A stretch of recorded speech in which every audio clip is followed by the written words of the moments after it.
Sorry, I'm like distracted by that over there. Okay, anyways, um, I will be taking a digital detox. Pretty, there we go. Okay, pretty, well, starting tomorrow, basically. So, what that means for me personally is I am off of like everything. I am completely off of everything with the exception of keeping my phone on because I have, children and I have clients and I have things that I do need to, um, be able to engage with some people. But basically, everything else, it's like, yeah, no iPad, no computer or anything like that. And what I really love about digital detoxing is just it's a great way to kind of like reset from all of this overstimulation, from all of the amount of dopamine that you're putting into your phone when you're scrolling, right? So this can be on a whole bunch of different types of platforms, a whole bunch of different types of apps even, right? They're just sucking your dopamine up. And there's a lot of other ways that you can fulfill or that you can spend your dopamine, and I really highly encourage it. But I also know that a lot of people, when they hear about a digital detox, they're like, yeah, but what am I going to do? Like, what exactly is it that I'm supposed to be doing during this time? So I wanted to come up with like a list of ideas, right? Of things that you would be able to do so you're not bored, so you don't experience that boredom. And also so that way you can, find things that you can really get engaged in. So I really thought about it like hardcore and I made a list.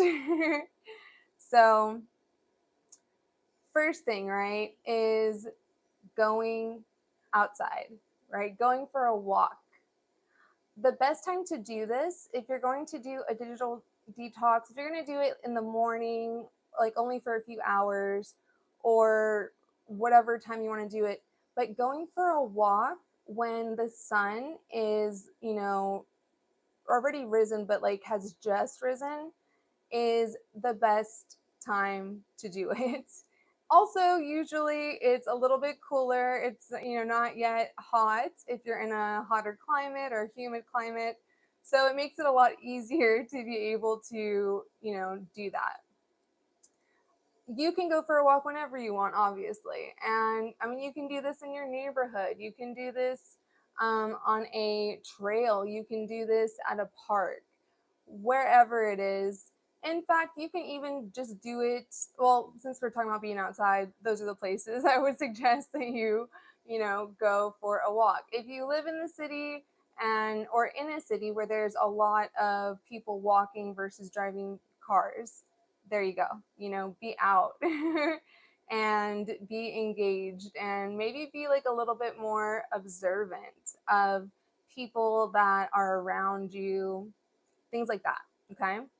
So another one is if you happen to, be into landscaping, if you happen to be into gardening, this is the time to get that done, right? Because now you're not distracted by your phone. Maybe you have it on do not disturb, maybe you have it turned off, or just by your other devices that you have access to, right? So doing yard work, being able to be productive, that's always a good thing. I personally have like black thumbs. I swear to God, I do not have green thumbs in any capacity. So anybody that can garden or, upkeep with landscaping, I'm like, you are amazing because I can't do those things at all. Like I said, black thumbs over here. Another thing too is in the evening, right? If you're doing a digital detox in the evening, which a lot of my clients like to do, simply because what it does is it allows you to not have that stimulation from your screen before you go to bed.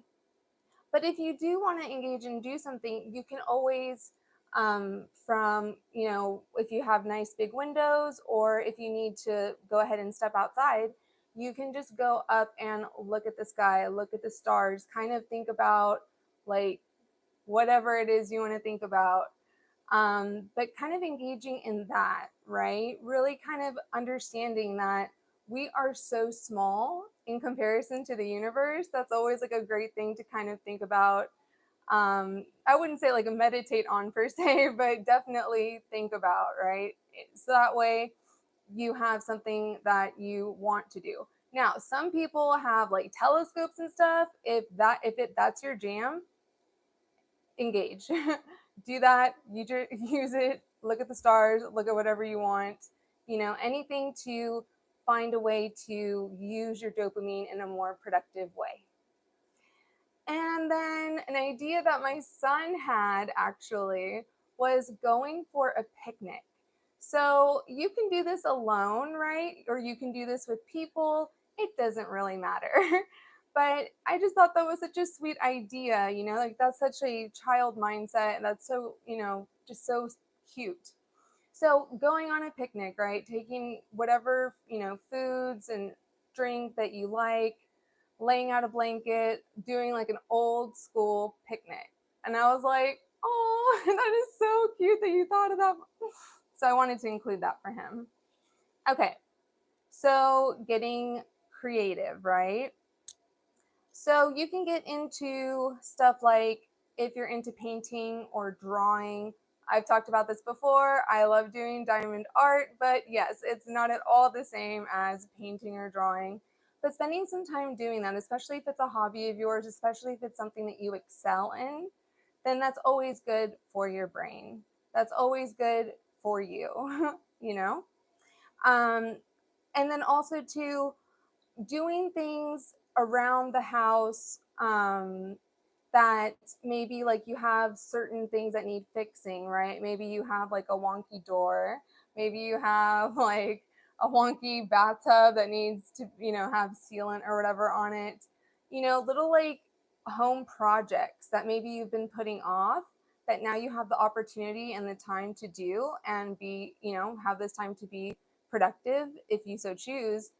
You can do that. You can also, do some form of crafting. I had a really good friend, when I was in my first year of college, and he loved woodworking. So he would make these like gigantic sticks.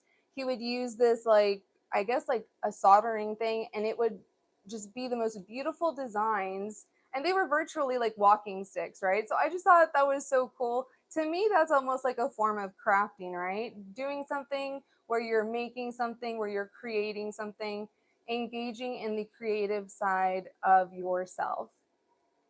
And then also, too, photography. But when it comes to photography, I always say, if you have an actual camera, not using your phone, not using your any of your other devices. If you have just like a camera, that's what I would say to try to use if you can, just so that way, you aren't engaging again in that dopamine waste of scrolling, of, whatever it is. Because when you take a picture with your phone or you take a burst shot, right? What are you going to do? You're looking at all the photos, and then there goes your dopamine. So that's something to think about. And then, of course, using this time to not necessarily be productive, but just to chill out and relax.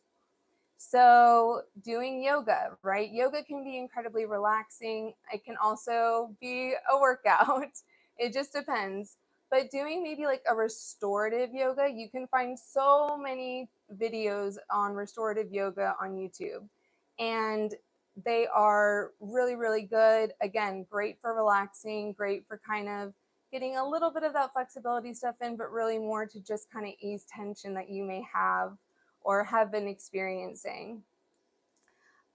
Reading a book, right? Reading something that is fiction, which me personally, the reason that I put this in there is I personally don't really read fiction until I did. It's one book. And I'm trying to remember what it was called. Something about thirst, right? And it was this like it was an insane book. And I am a nonfiction woman, okay? I am not really about fiction books in any capacity. I like facts, I like learning things, but I thought it was a really good thing for me personally, because I was like, oh, this is kind of helping me with like the creative side a little bit, because this is storytelling. This is something different. And on some of my digital detoxes, I don't even watch TV. So it just depends on how like strict you want to get with it or how serious you want to get with it. Again, there's a lot of people that may fall asleep with the TV on. What is that doing?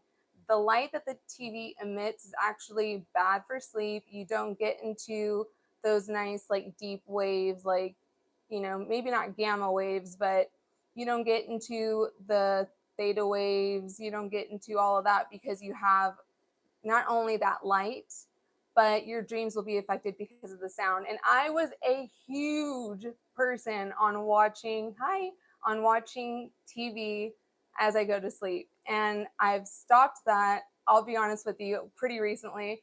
And my sleep quality has improved immensely, with the exception of last night. I had like a community post, I think at like 2 in the morning, and I was like, okay, well, I'm just trying to get in all of my fix for my devices while I can, right, before I go on my detox tomorrow.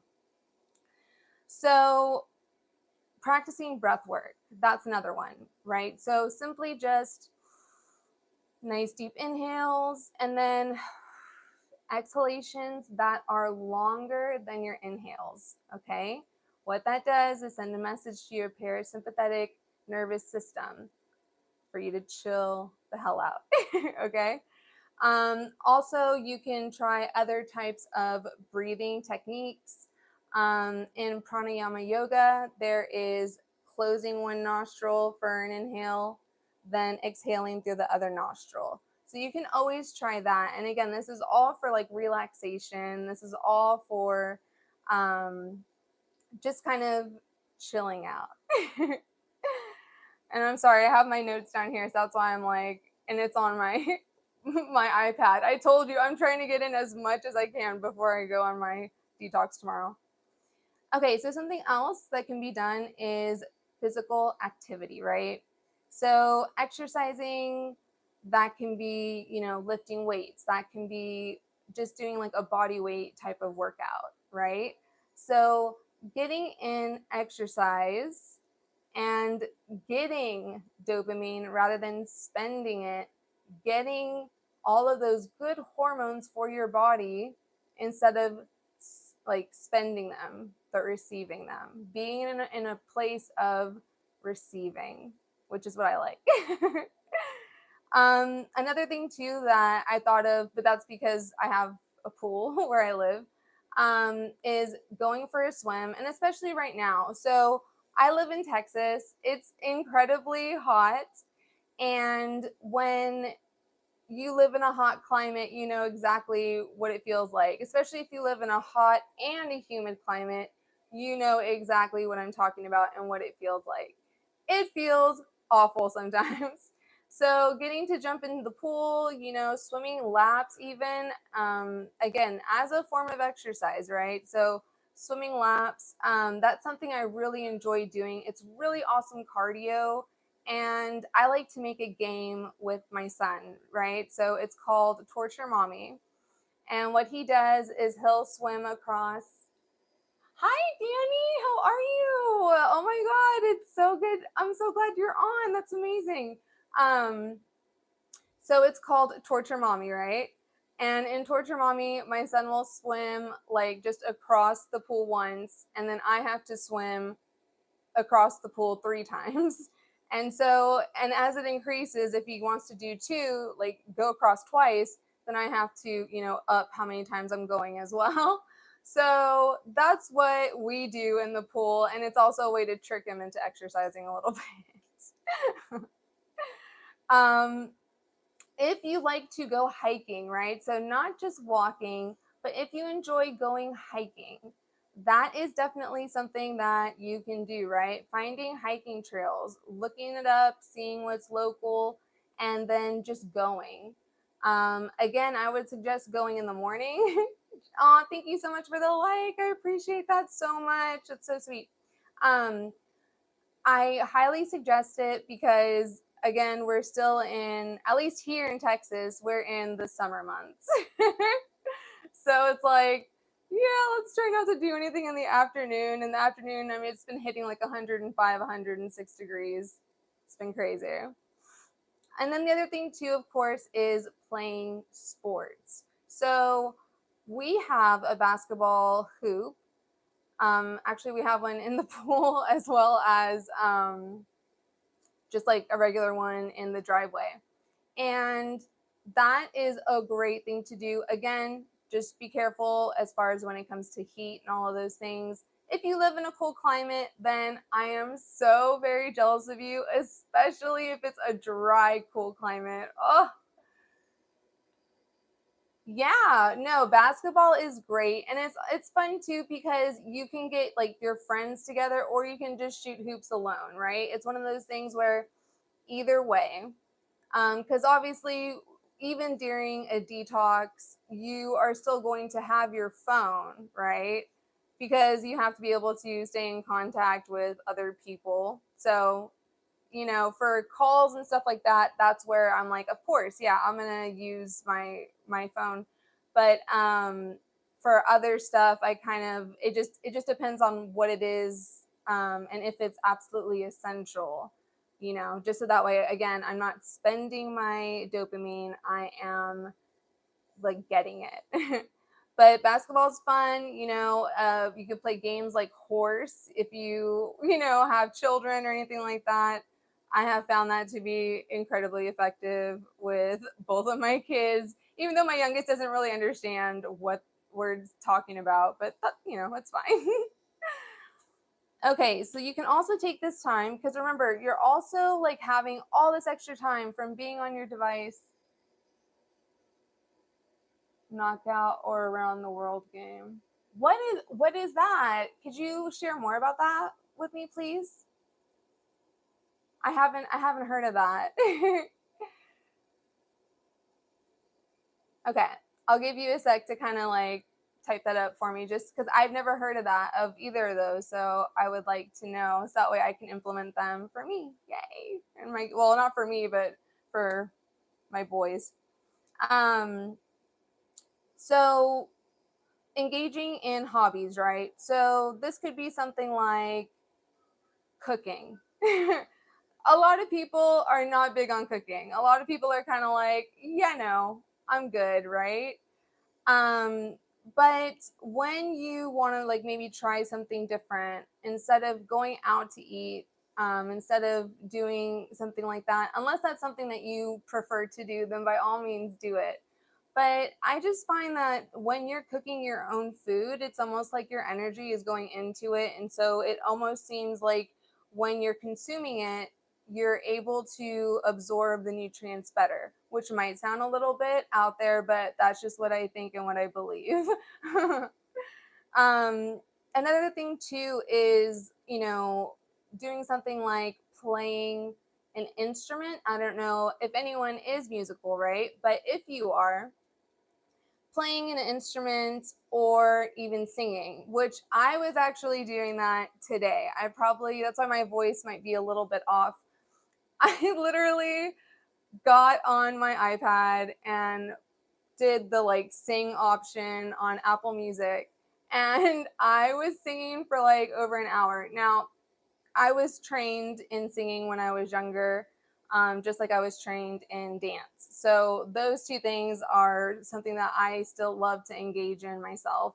Um, it's just, I don't know. And I really wanted, my children to also get involved with instruments. And my oldest is uh, in orchestra right now. So it's like, oh my gosh, that's awesome, because that's something I would never be able to do. I would never be able to figure out a violin or a viola. I'll be honest with you.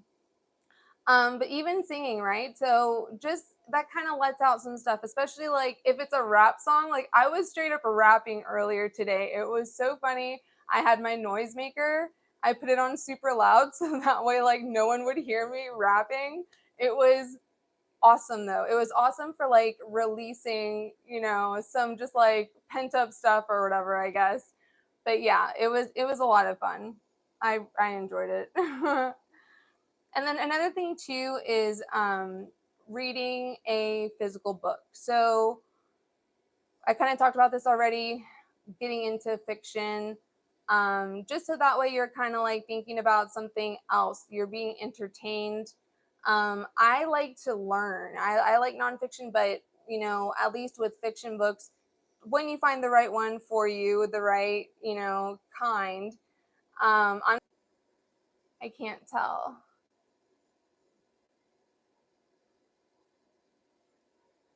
Yeah. All right. Oh, am I still going? Okay, I hope so. That was like a blackout. What the heck just happened? It's still blacked out, isn't it? Okay, can someone let me know if they can hear me by any chance, please? Uh, I could just restart it, I guess. I don't know. Okay, if you can see me or if you can hear me, please let me know. Because I am stuck on my screen. Like there's just me like stuck. So I'm wondering if there's something wrong with the camera. Not on my end, but on YouTube's end. You know what? Let me just okay, I'm gonna go ahead. I'm gonna end this and I'm gonna do another live another live stream and I'll just have it be like part two.